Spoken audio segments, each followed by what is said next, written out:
बिस्मिल्लाहिर्रहमानिर्रहीम। आज की इस वीडियो लेक्चर में हम आगाज़ करने जा रहे हैं एक न्यू चैप्टर का, जिसका नाम है differential equation with variable coefficients.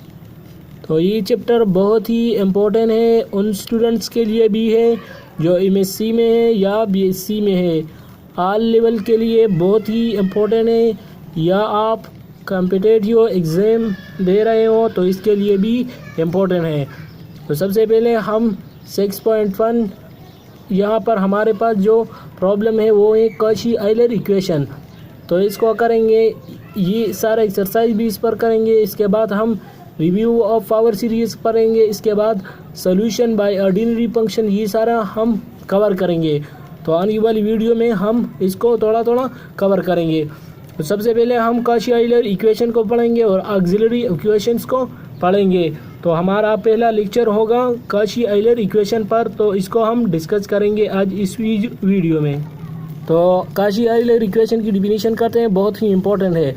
Any differential equation of the form an into x power n dn y divide by dxn plus an minus 1 into x power n minus 1 into dn minus 1 into y divide by dxn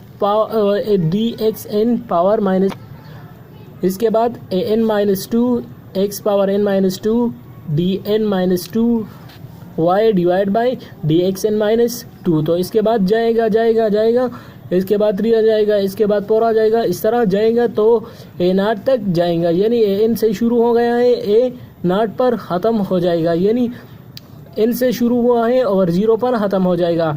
तो यहाँ पर अगर हम देखें तो एक constant sequence के साथ चल रहा है, ये एक ख़ास सीक्वेंस के साथ चल रहा है।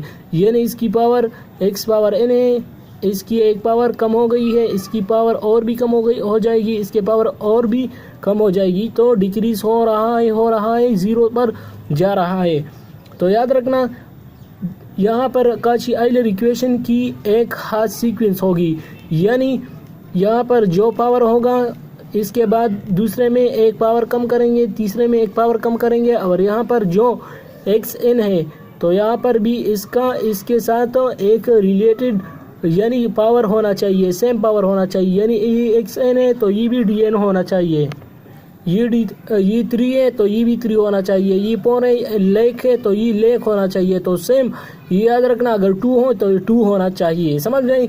यहाँ पर एक ख़ास सीक्वेंस के साथ होना चाहिए। यहाँ पर 3 है तो यहाँ पर 2 होना चाहिए, यहाँ पर 4 है तो यहाँ पर 3 होना चाहिए। इस तरह यहाँ पर भी, यहाँ पर 2 है तो यहाँ पर 3 होना चाहिए, यहाँ पर 1 होना चाहिए, इस तरह जाएगा अप टू सो ऑन, याद रखना। अब यहाँ पर an और an माइनस 1 क्या है, तो ये याद रखना, ये कांस्टेंट है, और xn है, ये हमारे पास अलजेब्रिक फंक्शंस होंगे, इसके साथ डेरिवेटिव के साथ आ सकते हैं। अब यहाँ पर मैं एक बात आपको बता रहा हूँ कि हमारे पास अगर ये प्राइम में आ जाए तो आपको तो पता है ना, प्राइम हम इस डेरिवेटिव के लिए यूज़ करते हैं। तो वाई प्राइम आ जाए तो इसका मतलब क्या होगा, पहला डेरिवेटिव, अगर वाई डबल प्राइम आ जाए तो इसका डेरिवेटिव डबल होगा, इस तरह जाएगा, याद रखना। अब यहाँ पर इसको हम कहते हैं कॉची आइलर इक्वेशन, इसको हम कहते हैं कॉची आइलर इक्वेशन या इक्वी डायमेंशनल इक्वेशन। तो इस पर भी कंफ्यूज मत होना, और टर्म वाइज इक्वेशन भी इसको कहते हैं, इस पर कंफ्यूज मत होना।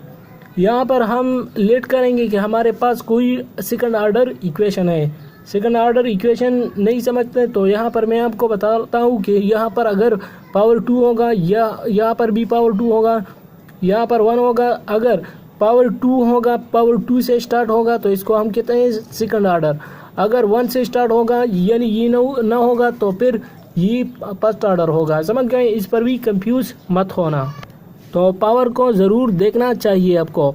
यहाँ पर अगर पावर 2 होगा तो फिर क्या होगा, सेकंड ऑर्डर होगा, अगर 3 होगा तो थर्ड ऑर्डर, इस तरह जाएगा, समझ गए, टू सो ऑन। तो इस पर भी कंफ्यूज मत होना, समझ गए। अब यहाँ पर हमारे पास ये कौन सा फंक्शन है, सेकंड ऑर्डर इक्वेशन है, और मैंने आपको बताया कि हमने 2 यहाँ पर पुट कर दिया। तो मैं 2 पुट करता हूँ तो क्या हो जाएगा, ये 2 हो जाएगा, ये भी 2 हो जाएगा, ये भी 2 हो जाएगा, यहाँ पर भी 2, और यहाँ से एक पावर को कम करेंगे तो 1 हो जाएगा, 2 से 1 माइनस कर दो, यहाँ पर भी 1 माइनस कर दो, इस तरह हम जाएंगे, समझ गए। तो यहाँ पर a0 y आ जाएगा। लास्ट टर्म है ना, तो लास्ट टर्म इसको हम ऐसे लिख सकेंगे। लास्ट टर्म 3 टर्म मैंने यहाँ पर ऐसे सपोज कर दिया। इस तरह हम आगे और भी जा सकते हैं कि हमारे पास a3x³ आ जाएगा d³/y, इस तरह हमारे पास आ सकते हैं। इस पर भी कंफ्यूज मत होना। अब यहाँ पर एक बात ही है, यहाँ पर 2 इक्वेशन हम पढ़ेंगे, एक होमोजीनियस और दूसरा नॉन होमोजीनियस।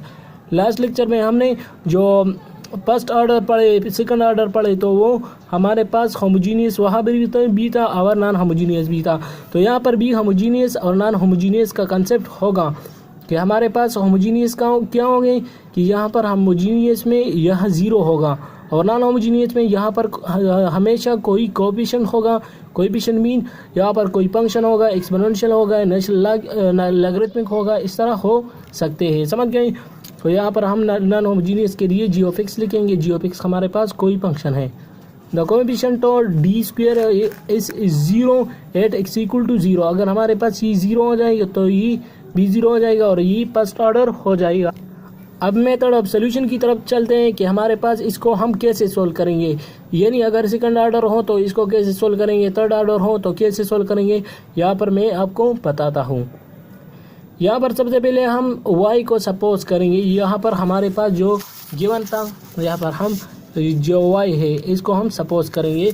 तो यहाँ पर इस पर भी कंफ्यूज मत होना कि हमारे पास इसको हम सपोज करेंगे x⁻m।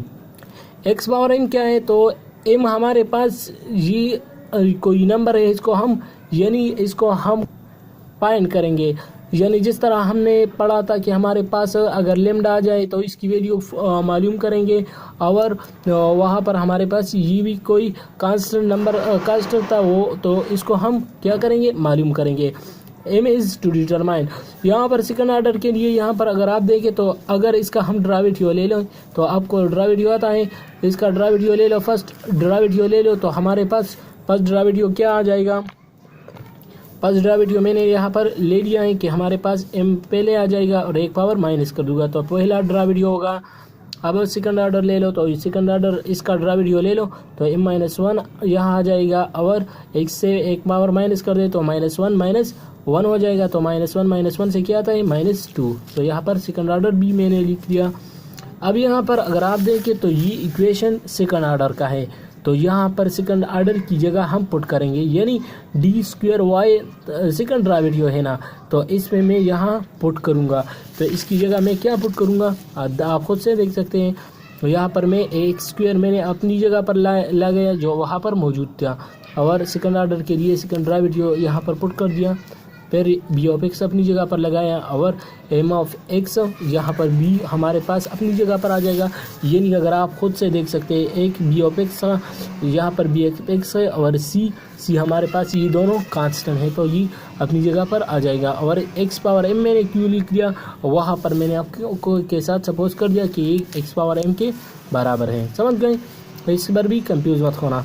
सबसे पहले मैं क्या करूँगा, यहाँ पर एक बात बताऊँगा, ये याद रखना। मैंने आपको बताया कि हमारे पास ये पावर जो है ये सेम होना चाहिए, तो हमारे पास सेम है। यहाँ पर x⁻m है, x² है, तो यहाँ पर -2 है, यहाँ पर +2 है, तो ये मैंने माइनस कर दिया। तो -2 होके क्या हो जाएगा, 0 हो जाएगा। तो यहाँ पर मैं आपको बताता हूँ कि ये कैसे होता है। यहाँ पर हमारे पास x⁻m है और एक x⁻2 है और दूसरा हमारे पास ये x⁻−2 है। तो यहाँ पर जब मैं इसको यकजा करूँ तो ये क्या हो जाएगा, x⁻−2 + 2, यानी ये क्या है, +2 है ना। तो ये हमारे पास x-2 + 2 से क्या आता है, 1 आता है। इस तरह हमारे पास दूसरा भी है, वो वहाँ पर 1 है, तो यहाँ पर भी -1 है, तो -1 + 1 हो जाएगा। तो यहाँ पर क्या हो जाएगा, x⁻m। यहाँ पर भी x⁻m। ये याद रखना, सारों क्वेश्चन में हम ऐसा करेंगे, जहाँ भी हम क्वेश्चन करेंगे तो वहाँ पर हम x⁻m ज़रूर हमारे पास बाकी रह जाएगा, सारे कैंसिल हो जाएंगे। यानी मैंने आपको एक बहुत ही इंपॉर्टेंट बात बताई कि सारे ये पावर सेम होना चाहिए, तब हमारे पास ये पावर क्या होगा, वो कॉची आइलर इक्वेशन होगा। तो इससे एक पावर को माइनस करेंगे, इस तरह भी यहाँ पर इसके साथ पावर नहीं है तो x⁻m अभी कॉमन ले लो। और ये याद रखना कि हमारे पास x⁻m हमेशा = 0 नहीं होगा, तो इसका मतलब क्या हो गया कि ये इक्वेशन किसके बराबर होगा, 0 के बराबर हम लेंगे। अभी यहाँ पर खुद से देखो, हमने सपोज किया था कि x y equal to x power m the equation whenever m is the auxiliary equation. यहाँ पर m क्या है, ऑक्सिलरी इक्वेशन है। तो आने वाली वीडियो में मैं आपको बताऊंगा कि ऑक्सिलरी इक्वेशन क्या है।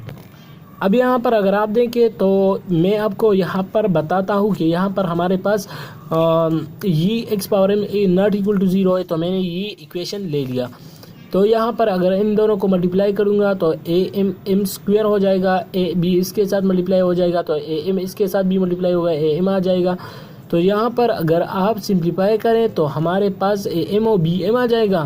तो ए एम और बी एम में एम कॉमन है तो मैंने एम कॉमन लिया, तो बी प्लस है, बी मैंने पहले लिखा और ये माइनस है तो मैंने इसके बाद लिख लिया। अब प्लस सी अपनी जगह पर आ जाएगा, इक्वल टू 0 अपनी जगह पर आ जाएगा। अब यहाँ पर अगर आप देखें तो ये कौन सा इक्वेशन है, क्वाड्रेटिक है ना, ए एम स्क्वायर, यानी आप क्वाड्रेटिक इक्वेशन का फॉर्म ऐसे लिख देते हैं ना, a x square plus b x plus c, ऐसा है ना। ये भी इस तरह है, यहाँ पर m है तो यहाँ पर हम m को लेंगे, समझ गए। तो यहाँ पर मैंने m ले लिया, यहाँ पर खुद से आप देख सकते हैं। तो क्वाड्रेटिक इक्वेशन में क्या होता है, हमारे पास दो रूट्स आते हैं ना, तो वो रूट जब आएंगे तो इसके लिए हम कई रूल यानी कई केसेस इस्तेमाल करेंगे। तो आपको वो केसेस याद होने चाहिए। मैं आपको कहता हूँ अगर हमारे पास 2 नंबर आ जाए वो सेम आ जाए तो इसके लिए हम एक केस पढ़ेंगे। अगर हमारे पास 2 नंबर आ जाए वो दोनों डिस्टेंट है, यानी एक 5 है दूसरा 7 है, तो इसके लिए हम एक केस पढ़ेंगे। और अगर एक कोई कम्प्लेक्स नंबर आ जाए यानी एक इमेजनरी और एक रियल, तो इसके लिए भी हम केस पढ़ेंगे। तो यहाँ पर मैं डिटेल के साथ डिस्कस करूँगा। When root appear distant real number, तो हमारे पास अगर m1 m2 के बराबर नहीं है तो इसके लिए हम x पावर m1 लिखेंगे, y1 की जगह क्या लिखेंगे, x पावर m1। m1 क्या है तो मैंने आपको बताया कि m1 को हम फाइंड करेंगे, यानी जो रूट आएंगे इस इक्वेशन से तो इसको हम कहेंगे कि ये एक m1 है और दूसरा m2 है। यहाँ पर मैं आपको एग्जांपल करता हूँ तो इसके बाद आपको क्लियर हो जाएगा। m1 है एक m2 है, तो ये हमारे पास अगर डिस्टेंट हो गए तो ये केस याद रखना है, इसको हम यूज़ करेंगे। c1 इंटू एक्स पावर 1, यहाँ पर फोर्थ चैप्टर में आपने पढ़ा था c1 y1 plus c2 y2, तो यहाँ पर सिर्फ x1 एक्स पावर m1 और एक्स पावर m2 है। अब यहाँ पर अगर रिपीटेड आ जाए यानी m1 इक्वल टू m2 आ जाए तो यहाँ पर एक 0 है और दूसरा भी 0 है, या एक 1 है दूसरा भी 1 है, या 5 है इक्वल टू 5 है, यानी दोनों रूट सेम आ जाए, रूट मीन वो 0 फंक्शन। तो इसके लिए हम भी एक जनरल सोल्यूशन लिखेंगे। ये मत देखना। तो यहाँ पर अगर आप कंफ्यूज रहते हैं कि सर ये कहाँ से आया, तो हमारे पास इसी फॉर्म में मैंने इक्वेशन लिख लिया था। यहाँ पर अगर आप खुद से देख सकते हैं कि हमने ये इक्वेशन पढ़ा था, तो यहाँ पर मैंने इसलिए लिख लिया कि हमारे पास इक्वेशन है ये इस फॉर्म में होता है। अब यहाँ पर अगर मैं एक स्क्वायर पर डिवाइड कर दूँ तो एक्स स्क्वायर पर डिवाइड कर दो तो हमारे पास ये नीचे आ जाएगा b x divide by a x square आ जाएगा, तो एक एक्स कैंसिल हो जाएगा तो b divide by a x आ जाएगा, फिर यहाँ पर c divide by a x square आ जाएगा। अब इसके लिए मैं एक जनरल सोल्यूशन लिखूँगा। यहाँ पर y1 आपके बुक में कोई गपशप लगाए हैं तो इसको मत देखना, समझ गए, इस पर आप कंफ्यूज हो गए। तो इसके लिए जनरल सोल्यूशन हम इसी फॉर्म में लिखेंगे, यानी यहाँ पर सिर्फ नेचुरल लॉग ज़्यादा करेंगे। अगर हमारे पास 3 आ जाए तो नेचुरल लॉग स्क्वायर हो जाएगा, अगर 4 आ जाए तो नेचुरल लॉग क्यूब हो जाएगा, इसके बाद जाएगा, समझ गए।